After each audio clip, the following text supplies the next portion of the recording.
Sandali, huwag kayong matakot. Andito pa rin tayo sa tindahan ng katotohanan. Pag-uusapan kasi natin ngayon ang tinatawag na necromancy at ang epekto nito sa tao. Ano ba ang ibig sabihin ng necromancy? Ito yung isang tao na gustong makausap ang isang kaluluwang namatay. Gagawin ng lahat, pupunta sa espiritista o gagawa ng occult na bagay. Katulad na lamang na tinatawag nating Ouija board. Ouija board. Kasi kagabi, may nakausap akong exorcist priest. Nagpakwento ako sa kanya. Ang sabi niya, dito sa Bicol region nangyari sa Kamsur, na kung saan mga ilang tao sabay-sabay na naposes. Pinunta na ito at napag-alaman niya bago naposes ang mga ito. Naglaro sila ng Ouija board.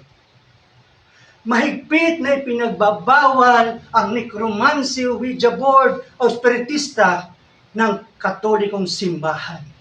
Katunayan na nasa CCC ito sa 2116 to 2117. Napag-usapan din lang naman natin ang kaluluwa.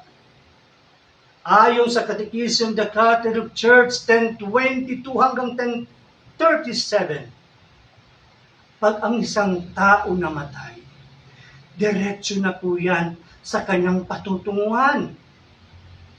Either sa langit, purgatorio, o impyerno. Ang tawag dyan, particular judgment. Iyong final judgment, ito'y magaganap sa second coming of Christ na tinatawag nating parousia.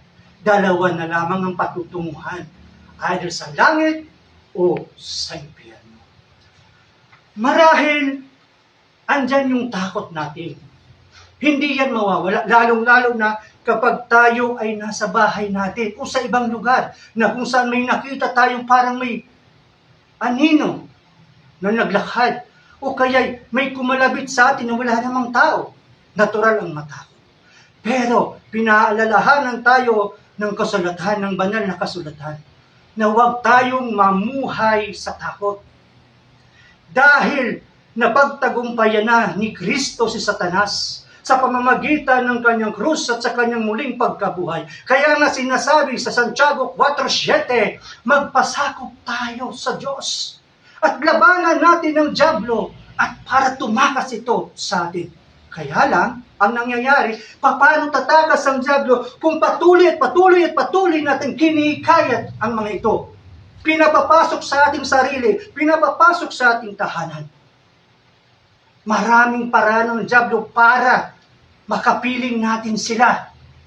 Andyan yung TV program ni Jan Arcelia, yung Possessed. Andyan po yung mga exorcist priest na nagsasabi na nag-i-expose kung ano ang dapat natin gawin, kung ano ang dapat ang hindi natin gawin. Nasa sa atin na po yun, mga kapatid. Kung gusto po natin o kung ayaw nating maranasan ang oppression, ang obsession, ang infestation, at lalong-lalo na ang possession. We need to comply kung ano ang tinuturo sa atin ng magisterium. Ako po si Quest Joe, ako ang tindero ng katotohanan.